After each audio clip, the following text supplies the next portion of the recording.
আঞ্চলিক শ্ৰী শ্ৰী বিষ্ণুধামৰ উদ্যোগত এইবেলি 26 সংখ্যক বাৰ্ষিক আৰ্য সভা অনুষ্ঠিত কৰা হৈছে।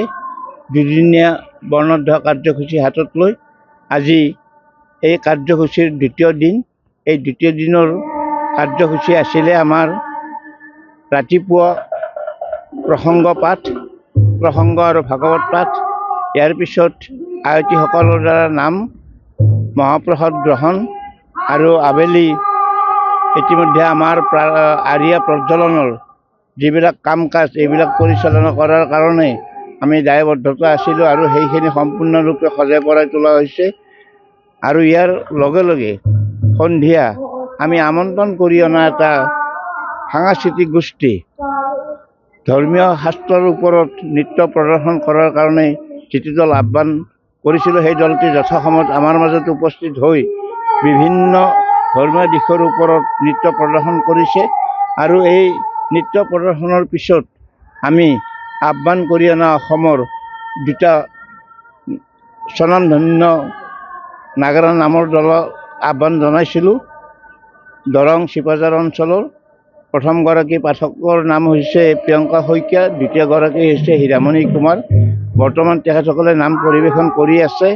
আৰু এইখিনিতে আমি বিশেষভাৱে জনাওঁ যে আমি এই ৰভাস্থলীত যিবিলাক দৰ্শক তথা ধৰ্মপ্ৰাণ ৰাইজ আমাৰ মাজত উপস্থিত হৈছিলে, সেইসকলক সমিতিৰ তৰফৰ পৰা আমি মহাপ্ৰসাদৰ ব্যৱস্থা কৰিছোঁ আৰু বৰ্তমান মহাপ্ৰসাদৰ ব্যৱস্থা চলি আছে। গতিকে এই নাম সামৰণিৰ পিছত আমাৰ দুদিনীয়া কাৰ্যসূচী সমাপ্ত কৰা হ'ব। যোৱাকালি অৰ্থাৎ প্ৰথম দিনৰ কাৰ্যসূচী আমাৰ ৰাতিপুৱা আছিলে ভাগৱত স্থাপন, আৰু ইয়াৰ ভাগৱত স্থাপনৰ পিছত আছিলে আমাৰ ধৰ্মীয় পতাকা উত্তোলন। এই ধৰ্মীয় পতাকা উত্তোলনৰ পিছত আছিলে আমাৰ স্মৃতি তৰ্পণৰ পিছতে আমাৰ জ্ঞাতাৰ্থে অৱগত কৰাও যে লোকবিশ্বাস অনুসৰি আমাৰ নাওকাটা আঞ্চলিক শ্ৰী শ্ৰী বিষ্ণুধামৰ এটা ধৰ্মীয় পৰম্পৰা চলি আহিছে।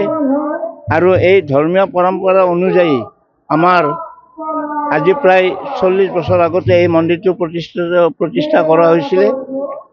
কেইজনমান বয়োবৃদ্ধ ব্যক্তিৰ সৌজন্যত এই ক্ৰমে আহি এতিয়া আমাৰ মাজত অকণ ইয়াৰ প্ৰতিভা সম্পন্ন ৰাইজৰ দৃষ্টিগোচৰ হৈছে।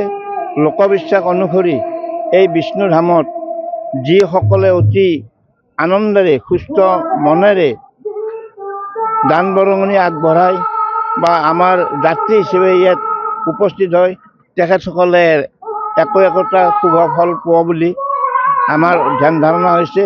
মই প্ৰকাশ কৰোঁ যে যোৱাবেলি আৰু তাৰ আগৰ বছৰতো সুদূৰ তেজপুৰৰ পৰা ইয়াত যাত্ৰী আহিছে। তেখেতসকলে সপোন দেখিছে যে নাওকাটাত আঞ্চলিক শ্ৰী শ্ৰী বিষ্ণুধাম নামেৰে এটি মন্দিৰ আছে, সেই মন্দিৰত আমি আৰ্য প্ৰজ্বলন কৰিব লাগে। গতিকে তেখেতসকলে সুদূৰ তেজপুৰৰ পৰা আহি ইয়াতে আৰ্য প্ৰজ্বলন কৰিছে।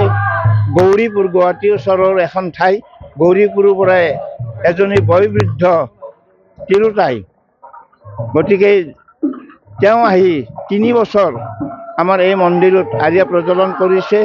কমলপুৰ, তামোলপুৰ, বাইহাটা চাৰিআলি, শুৱালকুছি বিভিন্ন থলৰ পৰা ইয়াত যাত্ৰীৰ সমাগম হয়। আৰু তেখেতসকলে আমাৰ বিষ্ণুধামৰ প্ৰতি এটা আনুগত্য আৰু লোকবিশ্বাস আছে যে কিবা এটা দিলে কিবা এটা পায়। গতিকে কামনাৰে তেখেতসকলে আৰ্য প্ৰজ্বলন কৰে আৰু সেইমতে এটা শুভ ফল পায়। এইখিনিতে প্ৰকাশ নকৰি নোৱাৰোঁ যে এজনী মহিলাই হেনো প্ৰায় 7 বছৰ ধৰি সন্তান সম্ভৱ হোৱা নাছিল। ইয়াত যেতিয়া আৰ্য প্ৰজ্বলন কৰিলে তাৰপিছত তেওঁ 2টি পুত্ৰ সন্তান লাভ কৰিছে। আৰু তেওঁ মাজে সময়ে আমাৰ এই বিষ্ণুধামলৈ আহি আৰ্থিক অনুদান আগবঢ়ায়। গতিকে